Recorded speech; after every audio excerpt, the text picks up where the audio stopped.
بسم الله الرحمن الرحيم. قال الله تبارك وتعالى في سورة الأنعام: وذروا ظاهر الإثم وباطنه. وقال تعالى في سورة يونس: يا أيها الناس إنما بغيكم على أنفسكم. وقال تعالى في سورة فاتر: ولا يحيق المكر السيء إلا بأهله. صدق الله العلي العظيم. وقال النبي صلى الله عليه وسلم: التائب من الذنب كمن لا ذنب له، أو كما قال عليه الصلاة والتسليم. اللهم صل على محمد وعلى آل محمد في أول كلامنا. اللهم صل على محمد وعلى آل محمد في أوسط كلامنا.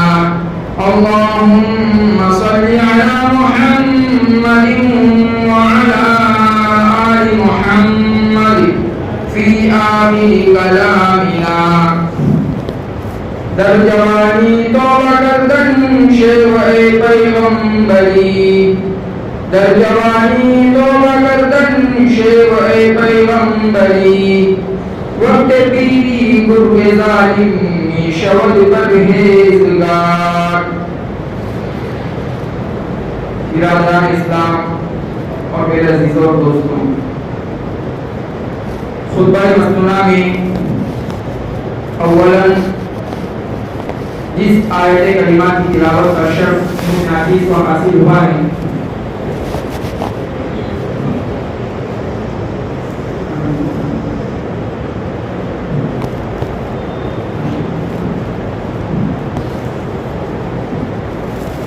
اس میں اللہ تبارک و تعالیٰ نے ارشاد فرمایا کہ میرے بندوں، کہ میری زمین پر چلنے والوں اور میری بے شمار نعمتوں کو استعمال کرنے والوں، وَذَرُوا ظَاهِرَ الْإِثْمِ وَبَاطِنَهُ، کہ ظاہری اور باطنی ہر طرح کے گناہوں کو چھوڑ دیں، چاہے چھپ کر کرتے ہو یا سب کے سامنے کرتے ہو، دونوں قسم کے گناہوں کو تم چھوڑ دیں. گناہ کسے کہتے ہیں؟ گناہ کہتے ہیں اللہ تبارک و تعالیٰ کی نافرمانی. پھر نافرمانی کے بھی دو طریقے. ایک طریقہ تو یہ ہے کہ اللہ تبارک و تعالیٰ نے جن باتوں سے منع فرمایا، جن کاموں کو کرنے سے روکا، ان کاموں کو کوئی انسان کرے، یہ بھی اللہ تبارک و تعالیٰ کی نافرمانی.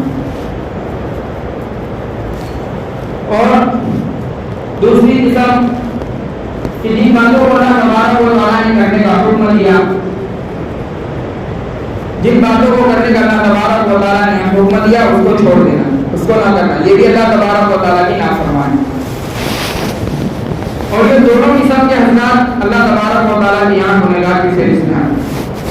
کسی کام کے کرنے کا حکم دیا ہے، کسی کام کے کرنے کو کہا ہے، لیکن بندہ اس کو نہیں کر رہا ہے، چھوڑ دے رہا ہے، کہا یہ بھی گنہگار ہے. اور کسی کام سے روکا ہے، کسی کام سے منع فرمایا ہے، پھر بھی بندہ اس کام کو کر رہا ہے، یہ بھی گنہگار ہے. عام طور پر ہمارے یہاں جن چیزوں سے منع کیا گیا، اگر کوئی شخص اس طرح کے گناہ کرتا ہے تو اس کو گنہگار سمجھا جاتا ہے. مثلا سود کھانے سے منع کیا گیا ہے، اگر وہ کھا رہا ہے تو وہ خود بھی اپنے آپ کو گنہگار سمجھتا ہے، بعض مرتبہ لوگ تو سمجھتے ہی. اسی طرح سے کوئی ناجائز تعلقات میں پھنسا ہوا ہے تو اس کو بھی لوگ گناہ سمجھتے ہیں.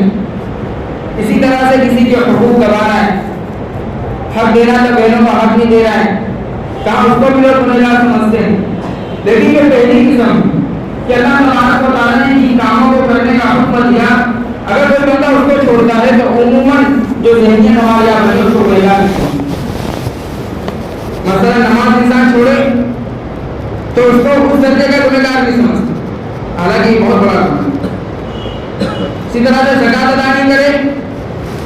ہمارے اتنا زیادہ گنہگار میں مثال دے رہا ہوں، آپ کو سمجھ میں آئے گا کہ اس کی ہمارے یہاں کی کیا سچویشن کیا حالت ہے. مثلا ایک آدمی ہے جو خدمت خدا میں لگا ہوا ہے، اس میں لگا ہوا ہے، لیکن نماز اس کی زندگی میں نہیں ہے. جس پابندی کے ساتھ اور جس اہمیت کے ساتھ اس کی زندگی میں نماز ہونی چاہیے تھی، اس کی زندگی میں نماز نہیں. لوگوں سے محبت ہو جائے، سب کچھ ہے، لیکن نماز نہیں. تو لوگ اس کو گنہگار نہیں سمجھتے. حالانکہ یہ بھی گنہگار ہے، کیونکہ نماز تو آپ پہ فرض تھی، آپ اس کو چھوڑ کے خدمت خلق جو نفلی درجے کا کام ہے اس میں لگے ہوئے. تو دوستوں اس کو گناہ ملے گا، اللہ کی نظر میں گنہگار ہے. قیامت کے دن سے سب حساب کتاب. اسی طرح سے ایک بندہ خدمت خلق میں لگا ہوا ہے رمضان کے مہینے میں، لیکن روزے چھوڑ رہا ہے، چیزیں بانٹ رہا ہے لیکن روزے چھوڑ رہا ہے، یہ بندہ گنہگار ہے. کیا ہے؟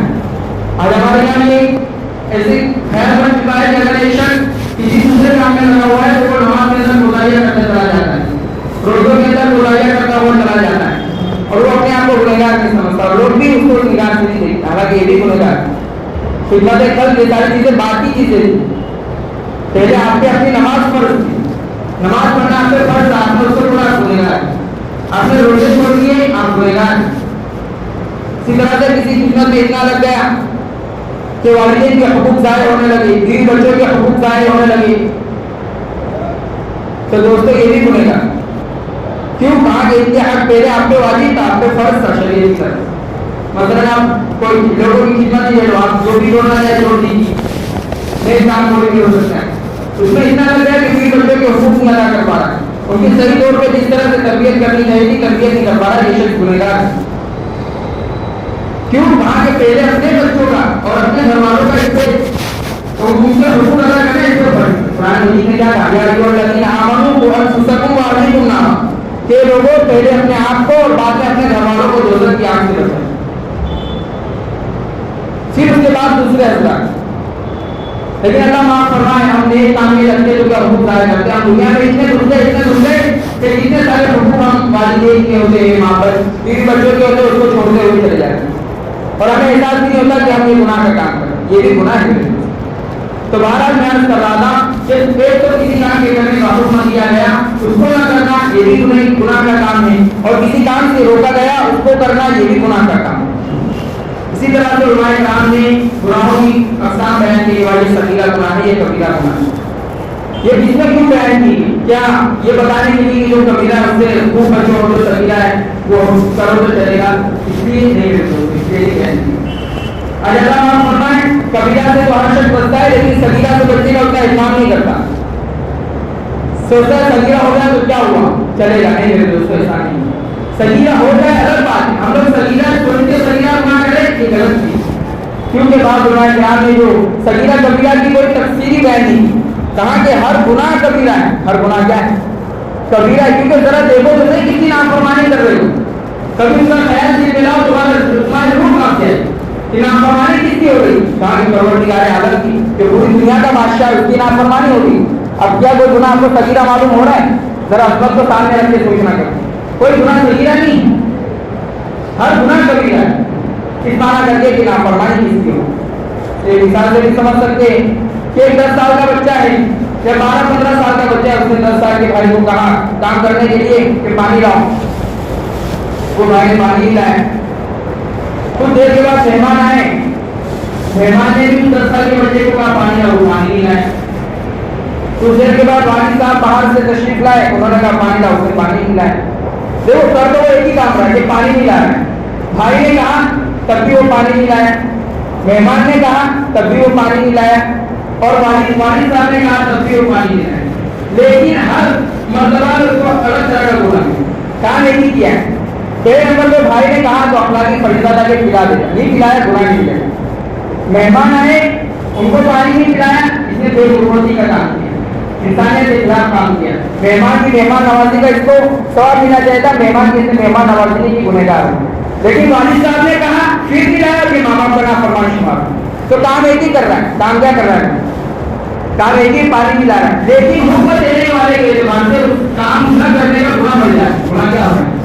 بڑھ جائے. اسی طرح سے جو اللہ تعالیٰ نے روکا ہے تو اللہ کے حکم کو اگر ہم سامنے لگے تو کوئی بھی گناہ میں صغیرہ معلوم نہیں ہوگا، بلکہ ہر گناہ میں کبیرہ معلوم.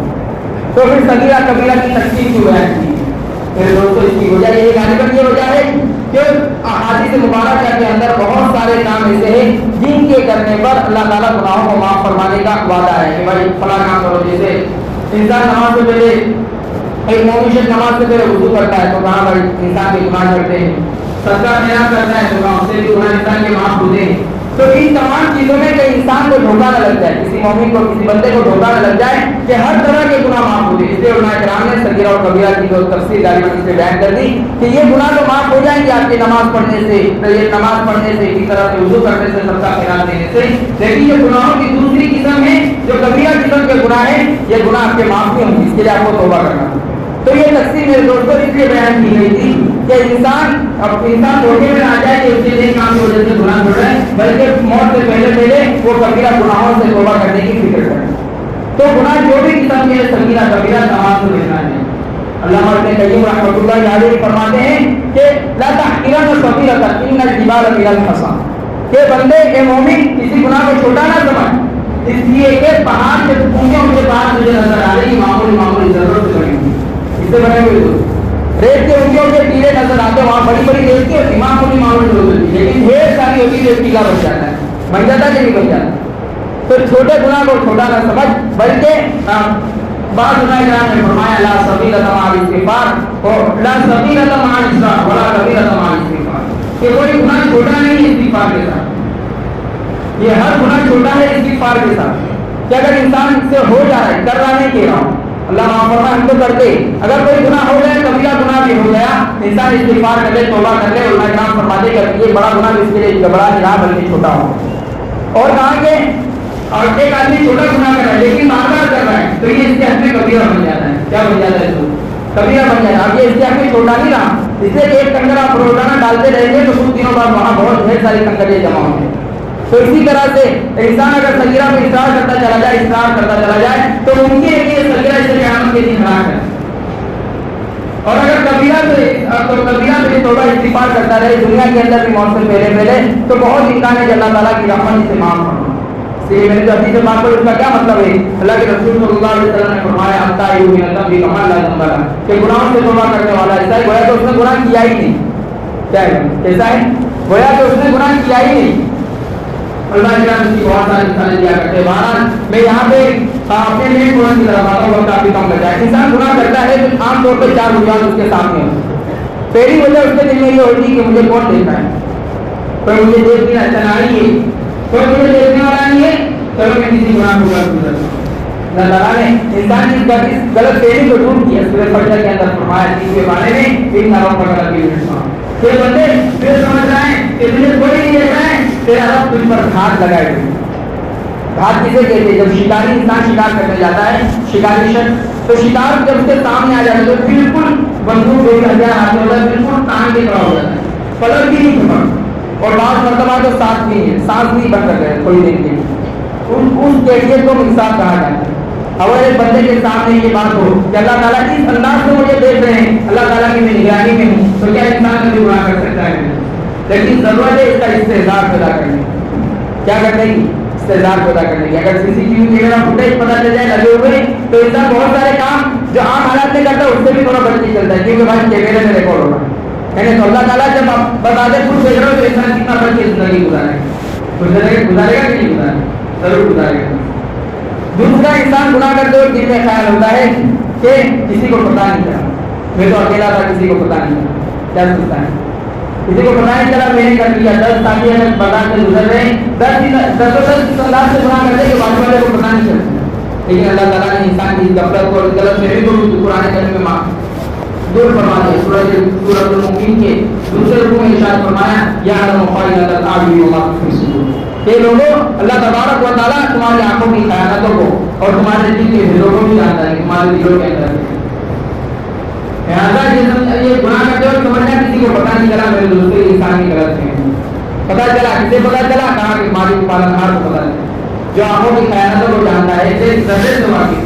ساتھ بھائی کے اندر اللہ تعالیٰ نے فرمایا سورہ نام کے اندر وما تسقط من ورقۃ الا یعلمها, اس کا علم اتنا زبردست کہ کہا کہ بھاگ ایک پتا نہیں ٹوٹتا مگر یہ کہ اللہ تعالیٰ کے علم میں ہوگا. تو یہ اشرف المخلوقات جن کے لیے دنیا بنائے گی, کیا اسے پتہ نہیں چلتا ہوگا کہ یہ کوئی غلط کام کرتے ہیں؟ ضرور پتہ چلتا.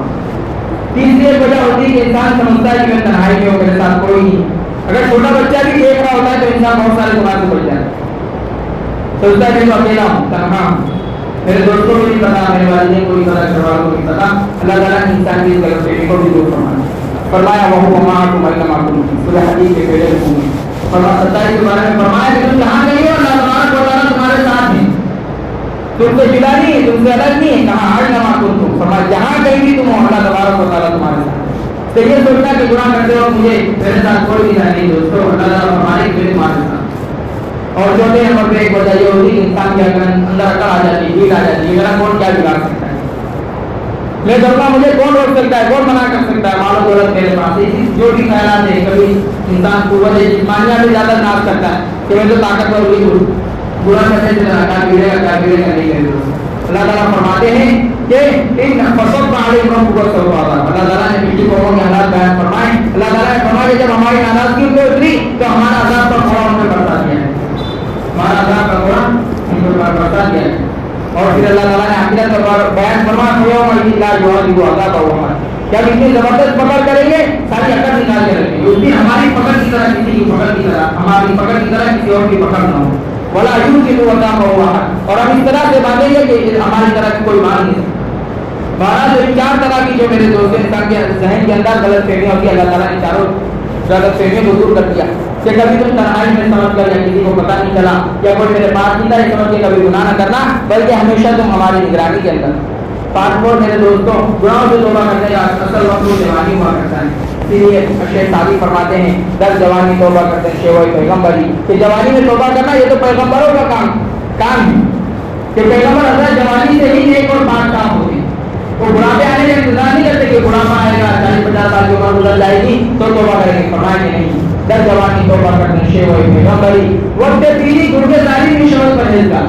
کہاں کہ بڑھاپے کے وقت پر جانی بڑھیا بھی پرہیزگار بن جاتا ہے، وہ بھی پکڑوں کا شکار چھوڑ دیتا ہے، چھوڑنا ہی پڑتا ہے، اس کو چھوڑ دیتا ہے کیا. تو فرمایا کہ بڑھاپے میں توبہ کرے گا یہ ایسا ہوگا جیسے کوئی جانی بھیڑیے نے، جیسے ہمارے یہاں کہتے ہیں سوچ کھا کے بلی ہیڈ کو چلی، ویسا معاملہ ہو جائے گا میرے دوست. اللہ تعالیٰ اس وقت بھی معاف تو کر دیں گے، لیکن باہر آج جو مزہ ہے ایک ایک سجدے کا اور قرآن پاک کی تلاوت کا، درود شریف کو محبت اور عظمت کے ساتھ پڑھنے کا وہ تو میرے دوست جوانی میں ہے. لہٰذا انسان کو چاہیے کہ وہ جوانی کے اندر ہی توبہ کرے اور اپنے رب کو منا لے اور جنت کا مستحق ہو جائے، ورنہ پتہ نہیں کون سا گناہ ہمارے لیے ہلاکت کا سبب بن جائے گا. واقعات بہت سارے ہیں کہ ایک بلی کو بھوک کی وجہ سے مان دیا جاتا ہے بنی اسرائیل کے اوپر، اللہ کے نبی فرماتے ہیں کہ وہ دوزخ میں ہے. اور ایک فاحش عورت ہے ایک پیاسے کتے کو پانی پلا دیتی ہے وہ جنت کی مستحق بن جایا کرتی ہے. لہٰذا کسی گناہ کو چھوٹا سمجھ کے اگر ہم کریں گے تو ظاہر ہے ہم چھوٹا سمجھ کے کریں گے یہ اللہ کی نگاہ میں بڑا ہو جائے گا. اور کوئی بڑا گناہ ہم سے ہو چکا ہے تو پھر ہم اگر توبہ کر لیں گے اس کو بڑا سمجھتے ہوئے تو اللہ تعالیٰ اس گناہوں کو معاف کر دیں گے. تو تمام حضرات توبہ کریں گے گناہوں، کوشش کریں زندگی کے اندر عزم کریں گے ہر چیز آسان ہو جائے گی. اگر عزم نہیں کیا تو پھر میرے دوستوں انسان کے لیے ہر آسان سے آسان چیز بھی مشکل ہو جائے گی. اگر ایک آدمی کوشش کر کے سب کچھ کر کے چاند پر پہنچ سکتا ہے تو کیا وہ اپنی ذات کو نہیں سنوار سکتا؟ ضرور سنوار سکتا ہے، ضرورت ہے عزم کرنے کی. تو تمام حضرات میں گزارش کروں گا کہ خود ہی توبہ استغفار کرتے رہے. ہمارے جو اللہ دعوت تبلیغ کا کام ہے وہاں معاملات کے اندر ہی دے دیا جاتا ہے، یہ نہیں کہا جاتا کہ گناہ کر لینا اب تو تم استغفار کرنا، فرمایا کہ نہیں. روزانہ کی تسبیحات کے اندر استغفار شامل حال ہوتا ہے. جو اللہ والے ہوتے ہیں ان کی زندگیوں کے اندر ان کے خوشی کے بعد آپ دیکھیں گے تو ان کے یہاں بھی ایک معمول ہوتا ہے کہ گناہ ہو نہ ہو بس اللہ کے سامنے استغفار کرنا ہے تاکہ انسان کو اپنی ابدیت کا احساس رہے، ورنہ انسان فرعون بن جاتا ہے اسے احساس بھی نہیں ہوتا. اللہ تعالیٰ کے لیے زیادہ عمل کی توفیق عطا فرمائے.